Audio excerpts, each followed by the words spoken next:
are concerned.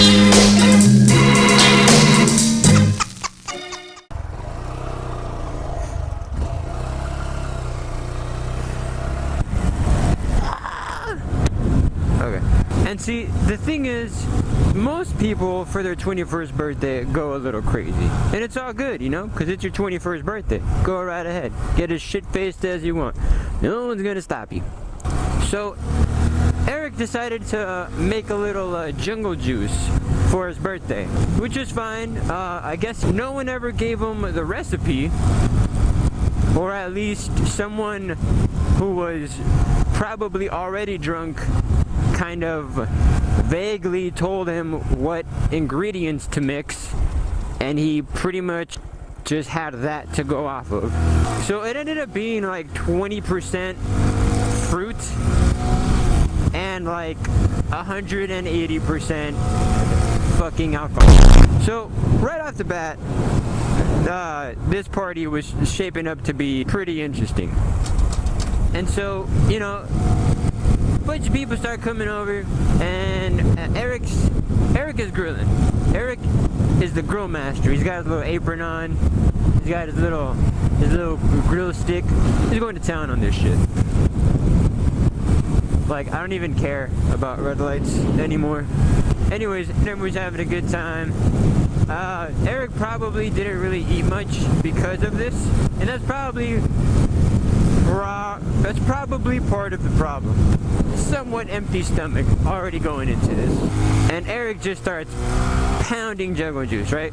He has like this 50-ounce cup or mug that says birthday bitch on it. I'm exaggerating here, but I'm telling the story, so fuck you, Eric. So by this time, it's probably like 5 o'clock-ish. Sun hasn't even set. And already Eric is just struggling to find his gravitational equilibrium. You know, words just kind of coming out of his mouth. Just, you know, blah. Hello. But it's alright, you know, because it's his 21st birthday. If ever there is a time for someone to become that intoxicated, it's should be their 21st, I guess. I don't know. At this point, it's maybe like 8 o'clock-ish. Everyone's kind of like, another burger sounds great. Sounds lovely. And so Eric, you know, being the chef master that he was born to be, goes to reignite said grill so we can re-grill some grill meat. There was still like embers. The fire hadn't really died out yet. It was still there. And I can understand someone trying to do is, you know, taking a big thing of lighter fluid and just keep giving a little squirt. But not Eric. Not Eric. Eric is a special individual. Eric is a special individual. He's been a good friend of mine for a while. Since high school. I've actually known him since like middle school. But I didn't talk to him because he was a big guy. And he scared me, honestly. His overall stature and width bewildered me. So Eric is a special guy with special ideas. When he does things, he does them in a very special way. The Eric way. This fucking fight takes forever. Oh! Eric decides the best thing to do is to pick up this like 5-gallon container filled with fucking gasoline, lift that motherfucker, and just pour that shit all over the fucking fire.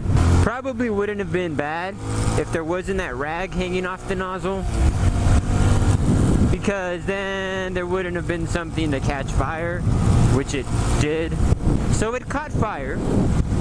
Eric's first reaction wasn't to, you know, remove the rag or to, I don't know, any other safe measure. So Eric's first reaction is to immediately just drop the fucking gasoline, container and all, on the floor and go, oh shit. You know how drunk people go, oh shit? And so his reaction causes everyone else in the area, who was still not really aware of what was going on. No one was really paying attention to him. He's drunk and he starts mumbling. You kind of lose interest in the guy. People start to turn around and see Eric struggling to find gravitational equilibrium, standing next to a fucking container of gasoline that is now on fire. Luckily, in Eric's backyard, there's an abundance of junk. Amongst this was a fire extinguisher. Luckily, someone at the event had the great idea to run over to the fire extinguisher and rush it over to the fire. He's struggling to use this fire extinguisher. At the same time, Eric is trying to help. He's in firefighter mode. He's no longer the grill master. He's the firefighter. Fireman Eric. Firefighter Eric, which is a great porn name. And so Firefighter Eric and anonymous attendee kind of co-op fighting this fire with an old rusty fire extinguisher. Now normally in any other story, this would be the end. This story is about my good friend Eric.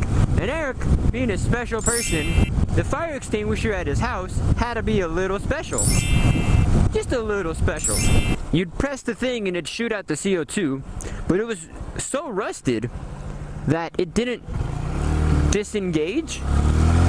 And so what went from us panicking about a potential explosion and fire and gasoline turned into everyone freaking out because we have a CO2 tank that refuses to stop. So it starts spewing all of its contents out. Oh, by the way, a faggot works here. And it's not stopping. And since hot air naturally rises and pushes colder air down, Eric's backyard basically became a big bowl. And the contents of the fire extinguisher were rapidly filling said bowl. Let me tell you. I'm gonna put a VTEC sticker on my bike. And so Eric's backyard became a gas chamber. Decided to vacate the backyard and head out to the front, where we began to tell jokes about Eric, and we promised ourselves we'd tell this story to our children and our grandchildren for generations to come. The legend of Eric, the chef master, would be known. Amazingly, this experience didn't really sober Eric out. I know you hear stories of people being shit-faced drunk and then something happens and they get scared, a cop stops them, or a dog chases them, such and such scenario, and they sober up. But not Eric, because Eric is a special guy. And attempt not to let existential dread set in. Don't let it set in. So Eric was still pretty shit-faced after the involuntary manslaughter slash homicide-suicide. There we go.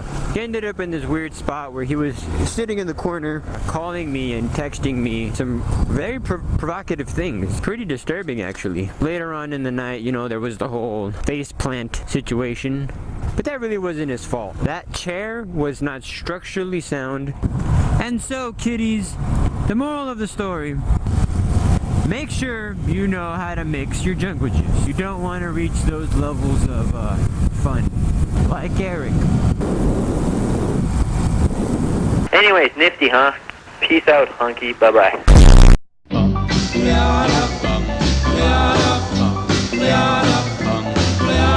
Got a doll baby, I love her so. Nothing else like her anywhere you go. A man, she's anything but calm. A regular pint-sized atom bomb. Atom bomb, baby, little atom bomb. I want her in my wigwam. She's just the way I want her to be. A million times hotter than TNT.